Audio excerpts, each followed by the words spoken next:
జై గురుదేవ Datta. Welcome to Om Datta channel. జై గురుదేవ దత్త. అవధూత చింతన శ్రీ గురుదేవ దత్త స్వామి మహారాజుకి జై.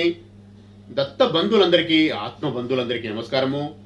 మనము శ్రీ పూర్ణ పరబ్రహ్మ పరమాత్మ అయిన శ్రీ గురుదత్త ప్రభుల గురించి ఎవరికీ తెలియని సమాచారము, నిగూఢమైన రహస్యాలు మనం తెలుసుకొని, మనము ఆ తండ్రి టెలిపతి ద్వారా తెలిపిన విషయాలు కూడా, మరియు నాకు ఆ తండ్రి ఇచ్చిన సమాచారం కూడా పూర్తిగా తెలుసుకొని మనం వీడియోస్గా చేసుకొని మన ఓం దత్తా ఛానల్లో పోస్ట్ చేసుకుంటున్నాం. ఆ తండ్రి ఆశీర్వాదం. ఈ వీడియోస్ యొక్క సారాంశము, ముఖ్య ఉద్దేశం ఏమిటంటే,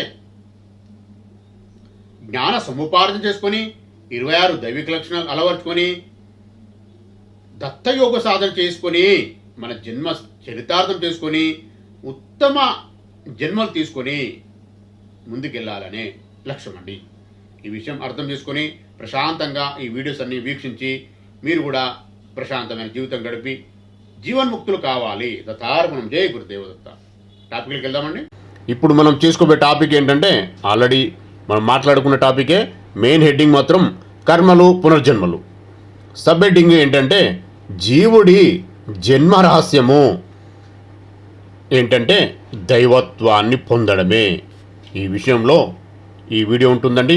చాలా సీక్రెట్ విషయాలు ఇందులో ఉన్నవి. ఆ తండ్రి యొక్క ఆశీర్వాదంతో, వారి పర్మిషన్తోనే ఈ వీడియో మనం రికార్డు చేసుకోవడం జరుగుతున్నది. జాగ్రత్తగా జ్ఞాన సముపార్జన చేసుకొని ఆ జ్ఞానంలో పుణ్య పాప కర్మలు దగ్ధం చేసుకునే ప్రయత్నం చేయాలి. మనము, మీరు, నేను అందరం. వీడియోకి వెళ్దాము. పరమాత్మ, పూర్ణపరబ్రహ్మ పరమాత్మ, నిరాకారతత్వము ఒక్కటే ఉన్నప్పుడు, పరమాత్మ స్త్రీలింగం పుల్లింగం అని ఉండదండి. పరమాత్మ ఒకటే. అప్పుడు ఒకటే ఉన్నప్పుడు ఆ వారికి, అతనికి, అమ్మకు ఆనందం కలగలేదట. నా రమత, ఇదొక శ్లోకవాక్యము. రమింపలేకపోయాను అన్నాయి వేదాలు. వేదాల శ్లోకవాక్యం ఇది. ఏకంగా ఉన్న నేను అనేకమవుతాను అనుకున్నదట ఆ పరమాత్మ. అప్పుడు అదే లక్షలాది కోట్ల ఆత్మలుగా విడిపోయింది. ఆ ఆత్మల్లో మనం కూడా ఉన్నాము. మీరు, నేను అందరం. వాటిలో కూడి పరమాత్మ ఏకమై ఉంది. అదే సమయంలో వాటికంటే వేరుగా కూడా ఉంది. ఇలా విడిపోవడం వల్ల మేలు జరగదని, ఇందులో మనము ఆనందం పొందలేదని, ఇందులో ఆనందం లేదని విడిపోయాకనే పరమాత్మకు అర్థమయ్యింది.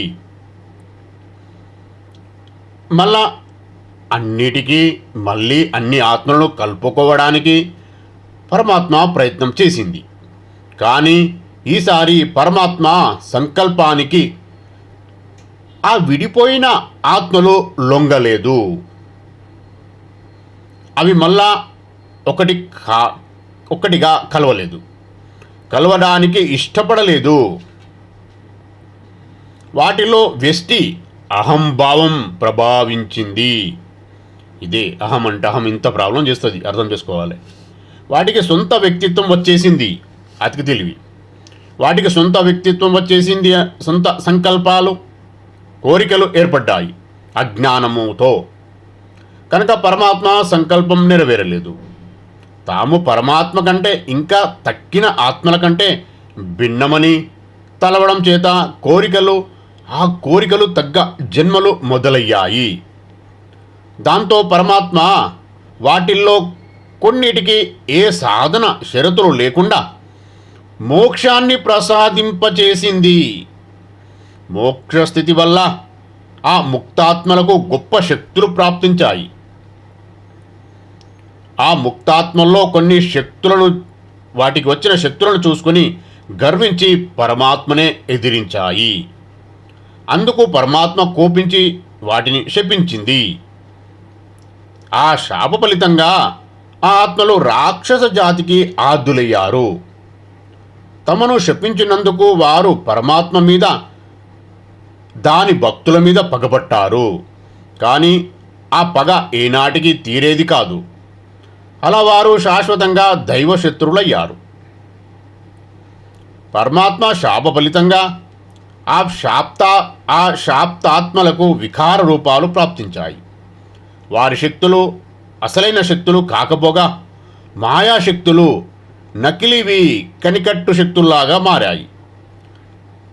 కనికట్టు శక్తులే యాక్చువల్గా అవి. మోక్షస్థితి వల్ల వారికి చావు పుట్టుకలు ఉండవు. పరమాత్మ ఒకసారి ప్రసాదించిన మోక్షాన్ని వెనక్కి తీసుకోదు కనుక. కానీ తమలాంటి వాళ్లను కొంతమందిని ప్రోగేసి తయారు చేసి అవి ఎప్పటికప్పుడు పరమాత్మ మీద దాని భక్తుల మీద యుద్ధాన్ని ప్రకటిస్తుంటాయి. అలా ప్రోగయ్యడం కోసం అవి తమలాంటి రాక్షస మనస్తత్వ బీజాలు గల మనుషుల కోసం ఎల్లప్పుడూ వెతుకుతూ ఉంటాయి. పరమాత్మ ఆధీనంలో ఉన్న ప్రపంచాన్ని తమ ఆధీనంలోకి తీసుకోవాలని చూస్తుంటాయి. అవి పరమాత్మను ఏమి చేయలేవు. కానీ వాటి కార్యకలాపాలు దాని సృష్టికి భంగంగా ఒక పెద్ద తలనొప్పిగా పరిణమించడం జరిగింది. తరచుగా జరుగుతూనే ఉన్నది. ప్రపంచానికి తలనొప్పి మరి ఎక్కువైనప్పుడు పరమాత్మ అవతారాలు ధరించి రాక్షస సంహారం చేయడం కూడా జరిగేదే. ఇదొక అంతులేని పెను పోరాటము. పరమాత్మ బలాన్ని తగ్గించడం కోసం అవి కూడా నరజన్మలెత్తి జనానికి నాస్తిక బోధలు చేసి తమలాంటి ఆత్మల్ని తయారు చేయడానికి చూస్తాయి. అలా జరగకుండా అడ్డుకోవడం కోసం పరమాత్మ పదే పదే సద్గురు అవతారాలెత్తి జనాన్ని ఆధ్యాత్మిక మార్గంలో నడిపిస్తూ ఉంటుంది. అదే ప్రతి యుగంలో 1,25,000 మంది యోగులతో వారి యొక్క సిస్టమ్ నడుస్తూ ఉంటుంది. ఇలా కూడా ఒక అంతులేని పోరాటమే. మొదట్లో ఎదిరించిన తర్వాత బుద్ధి తెచ్చుకొని లింపలేసుకొని మరలా పరమాత్మను ఆశ్రయించిన రాక్షస ఆత్మలకు పరమాత్మ ప్రభుత్వంలో క్రింది స్థాయి పనులు చేసే దేవతలుగా స్థానం దొరికింది.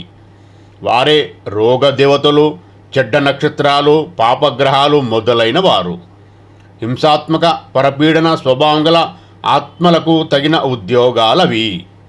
మళ్ళా సృష్టాది దగ్గరికి వద్దాం. సృష్టి జరిగినప్పటి దగ్గరికి వద్దాం. పరమాత్మకు మొదట్లోనే విధేయత ప్రకటించిన ముక్తాత్మలు మాటకు దేవతలయ్యారు. వాళ్ళని పరమాత్మ నానా గ్రహాల్లో జీవులకు తన ప్రతినిధులుగా నియమించింది. ఆయా లోకాల్లో జీవుల్ని కాపాడుతూ అనుగ్రహిస్తుంటారు. వారిలో కొందరు గ్రామ దేవతలు కూడా.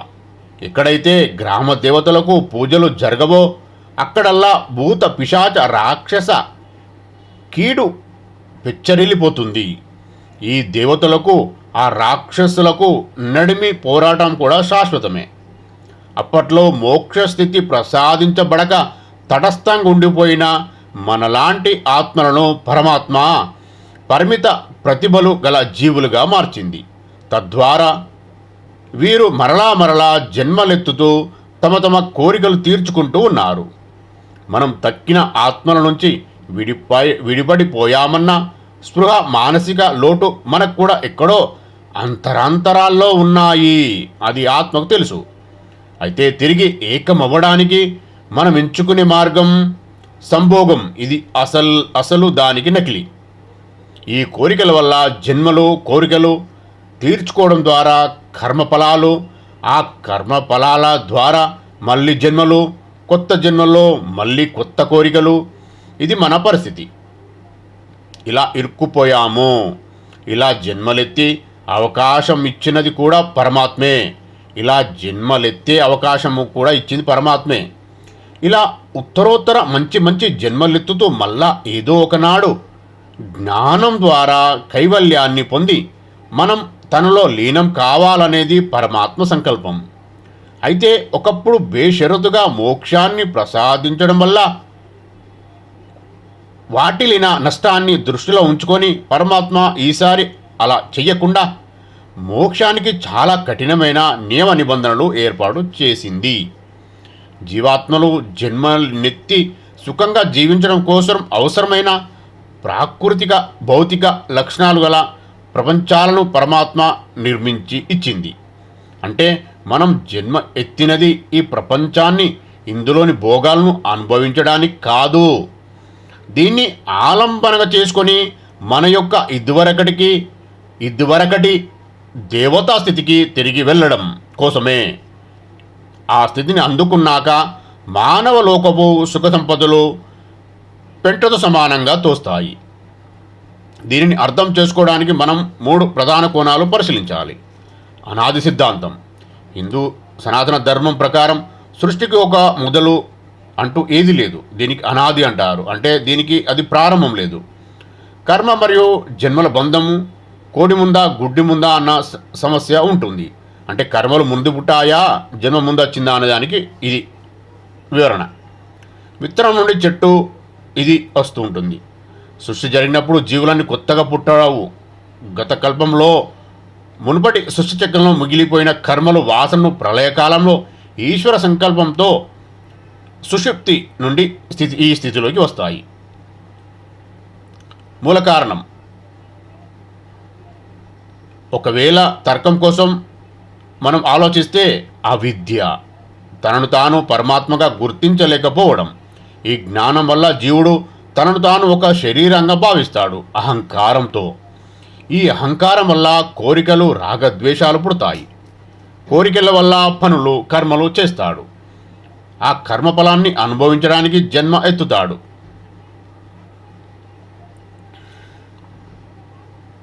నిద్రపోయిన వాడికి గల ఎప్పుడు మొదలవుతుందో తెలియదు. కానీ మేల్కొంటే ఆ కళ అసలు లేనే లేదని అర్థమవుతుంది.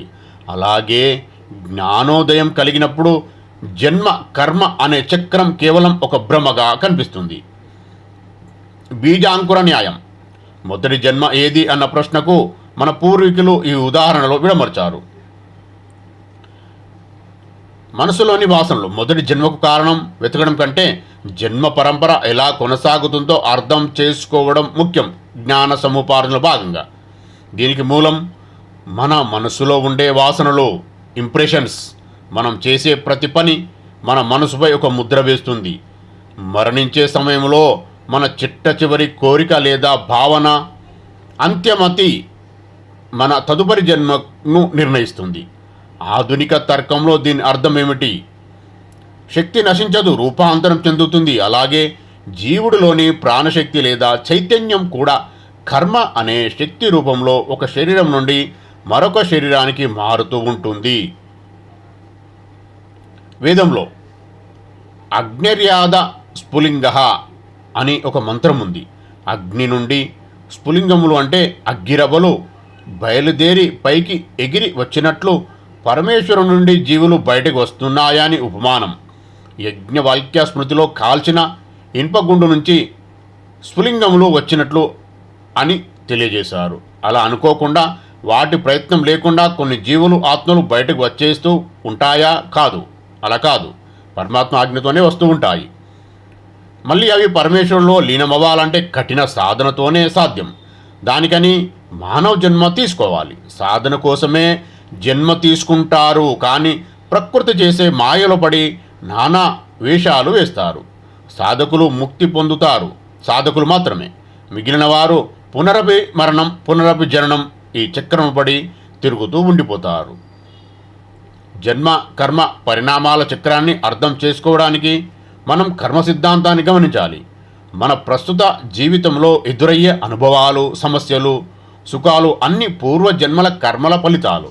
ఈ కర్మల సమూహమే మన జన్మ పరంపర కారణం.